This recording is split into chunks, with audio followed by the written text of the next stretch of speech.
Hei ulama, jangan bawa-bawa dunia ke masjid. Hei ulama, jangan bawa politik ke masjid. Ini bahaya loh Pak ya. Akhirnya umat menyangka memang benar, nggak boleh bawa-bawa urusan politik ke masjid.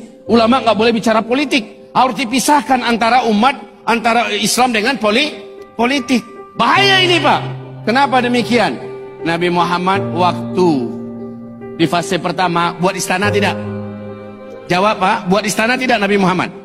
Tidak. Yang ada hanya masjid. Setelah Nabi Muhammad meninggal, pelanjutnya siapa? Abu Bakar As-Siddiq. Abu Bakar As-Siddiq membuat istana tidak? Tidak, masih masjid. Semuanya diurus di masjid. Masalah politik, pemerintahan, masalah hukum, masalah pernikahan, masalah ekonomi, masalah apa saja di masjid semuanya didiskusikan, di masjid semuanya dibicarakan, di masjid semuanya diputuskan. Ya. Lalu Abu Bakar meninggal, diganti oleh Umar. Umar bin Khattab sampai beliau wafat, sampai beliau menaklukkan 2/3 dunia. Apakah Umar di masa Umar bin Khattab berdiri di sebuah istana atau tidak? Tidak, masih masjid. Lalu Umar bin Khattab meninggal, diganti oleh Utsman bin Affan. Apakah di masa Utsman berdiri istana sendiri, kantor sendiri?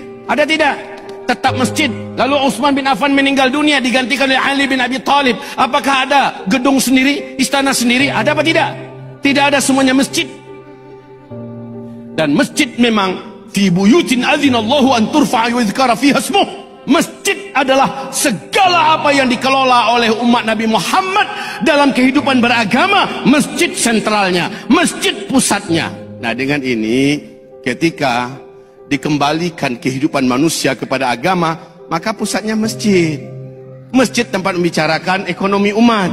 Masjid membicarakan untuk kesehatan umat. Masjid membicarakan pendidikan umat. Masjid membicarakan masalah politik umat. Jangan sampai kita terhasung oleh paham sekuler yang membatalkan syahadat. Islam ini Allah perintahkan total. Jangankan masalah-masalah besar begitu Pak, masalah kuku saja dibahas oleh Islam.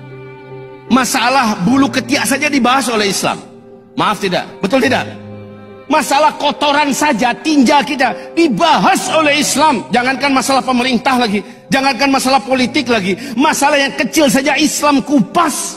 Apalagi masalah bisnis, apalagi masalah tijarah, Islam totalitas mengajarkannya. Makanya Allah berfirman, Ya ayyuhalladzina amanu dukhulu fis-silmi kaffah. Hai orang-orang yang telah beriman, geluti, masuki Islam ini secara totalitas.